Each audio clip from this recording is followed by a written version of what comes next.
Kepala Presidential Communication Office Hasan Nasbi menyampaikan bahwa proyek pembangunan kampung haji di Arab Saudi akan mengacu pada berbagai alternatif skema.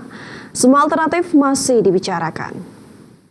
Hasan menyebut meski persetujuan telah diberikan oleh pemerintah Arab Saudi, implementasi pembangunan kampung haji masih perlu menunggu sejumlah langkah teknis dan regulasi pendukung. Salah satunya adalah penyelesaian undang-undang haji yang tengah dibahas di DPR.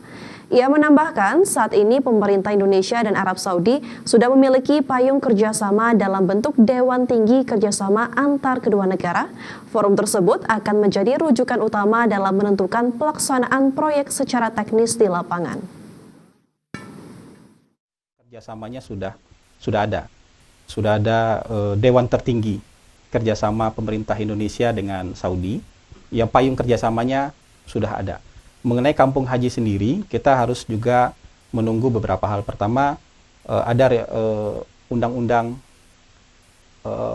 haji, kita juga harus tunggu itu. Jadi nanti akan jelas itu orang yang akan institusi, lembaga yang akan melaksanakan ini, dan ini terkait dengan pembangunan juga nanti pembangunan kampung haji. Soal skema, ada banyak skema yang bisa dipilih, tapi hari ini kan skema-skema itu Pemirsa, Menteri Keuangan Sri Mulyani Indrawati menghadiri pertemuan para Menteri Keuangan dan Gubernur Bank Sentral atau Finance Ministers and Central Bank negara G20 di Zimbabwe, KwaZulu-Natal, Afrika Selatan. Ya, pertemuan ini sebagai upaya strategis Indonesia memperkuat dan mengembangkan kerjasama sektor keuangan, perdagangan, dan juga investasi. Indonesia hadir dalam pertemuan para Menteri Keuangan dan Gubernur Bank Sentral atau Finance Minister and Central Bank atau FNCBG, negara G20 di Zimbabwe, KwaZulu-Natal, Afrika Selatan. Dalam pertemuan tahunan ini, Indonesia mendorong langkah strategis memperkuat dan mengembangkan kerjasama saling menguntungkan perdagangan dan investasi untuk menciptakan lapangan kerja.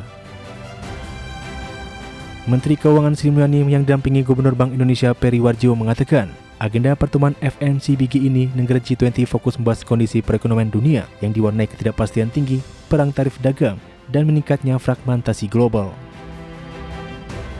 Indonesia sendiri menyambut baik segala upaya untuk memperkuat dialog dan mengembangkan kerjasama yang saling menguntungkan perdagangan dan investasi untuk menciptakan lapangan kerja di semua negara. Selain itu, Sri Mulyani menekankan pentingnya upaya untuk mendorong globalisasi yang lebih adil dan menciptakan manfaat kesejahteraan bersama. Menurutnya, semua negara bisa tumbuh bersama tanpa harus mengorbankan kepentingan masing-masing. Berbagai sumber untuk IDX Channel. Ya, di sela-sela agenda Forum Finance Ministers and Central Bank Governors Meeting di Afrika Selatan, Menteri Keuangan Sri Mulyani Indrawati melakukan pertemuan bilateral dengan Menteri Keuangan Kerajaan Arab Saudi, Mohammed Al-Jadaan, dan Australian Treasurer Jim Chalmers. Kepada Arab Saudi dan Australia, Indonesia mendorong penguatan kerjasama strategis. Di sela-sela pertemuan para Menteri Keuangan dan Gubernur Bank Sentral di Zimbabwe, Afrika Selatan, Menteri Keuangan Sri Mulyani Indrawati secara khusus melakukan pertemuan bilateral dengan Menteri Keuangan Kerajaan Arab Saudi Mohammed Al-Jadaan. Dalam bilateral tersebut, Indonesia dan Arab Saudi sepakat untuk memperkuat kerjasama strategis, salah satunya peningkatan layanan haji dan umroh bagi jemaah Indonesia.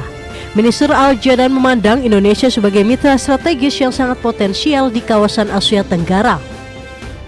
Selain itu, Sri Mulyani dan Minister Al-Jadaan juga mendukung pentingnya peran G20 dalam kondisi geopolitik saat ini, di mana G20 harus back to basic, kembali ke tujuan awal yakni menjadi forum yang mengedepankan multilateralisme daripada unilateralisme. Pada kesempatan yang sama, Menteri Keuangan juga melakukan pembicaraan bilateral dengan Australian Treasurer Jim Chalmers. Kedua pemimpin fokus membahas dinamika perekonomian global, termasuk mengenai langkah kebijakan kedua negara dalam memitigasi dampak tarif perdagangan global terhadap stabilitas ekonomi domestik. Dalam kesempatan bilateral ini, Sri Mulyani juga mengajak Australia untuk melirik potensi pembiayaan di sektor properti, di mana sektor perumahan di Indonesia yang kuat sangat penting untuk mencapai pertumbuhan ekonomi yang berkelanjutan. Berbagai sumber IDX Channel. Menteri Pertanian Andi Amran Sulaiman menyebut 1,3 juta ton beras stabilisasi pasokan dan harga pangan atau SPHP yang digelontorkan selama 6 bulan atau periode Juli hingga Desember 2025 sesuai dengan standar dan mutu. Adapun operasi beras yang disalurkan saat ini merupakan beras medium dengan kemasan 5 kg. Menurutnya, Bulog selaku badan usaha milik negara di sektor pangan tidak melakukan tindakan penipuan dengan memainkan kemasan beras yang disubsidi pemerintah. Misalnya mencampurkan jenis beras yang berbeda dalam satu kemasan lalu dijual mahal. Amran juga mengungkapkan hasil pengujian terbaru terhadap beras yang beredar di pasaran. Sebanyak 90% tidak memenuhi standar mutu. Angka itu berdasarkan hasil uji laboratorium Kementerian Perdagangan beberapa waktu lalu. Operasi pasar besar-besaran ini mengantisipasi agar harga beras turun, tidak naik di saat stok kita banyak. Nah, target kita hasil rakortas kemarin adalah yang pertama kita melepas 360.000 ton itu untuk bansos. Yang kedua adalah kita lepas SPHP 1,3 juta ton. Total 1,5 juta ton seluruh Indonesia bergerak bersama-sama. Kami yakin 1-2 minggu harga turun, dan bahkan sudah ada perusahaan besar menyurat meminta distributornya menurunkan harga Rp1.000 per kemasan.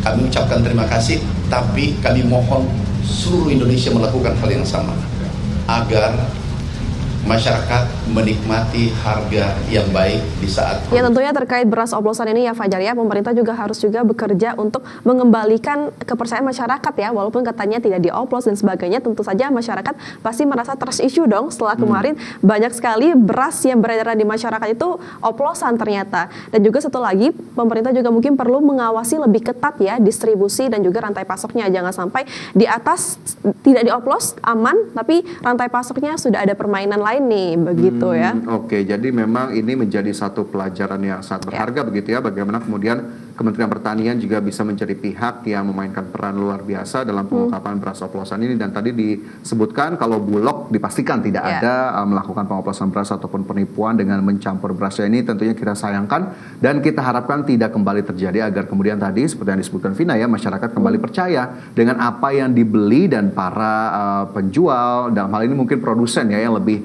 tinggi lagi untuk kemudian bisa bertindak jujur dan juga bertanggung jawab terhadap apa yang mereka produksi. Ini.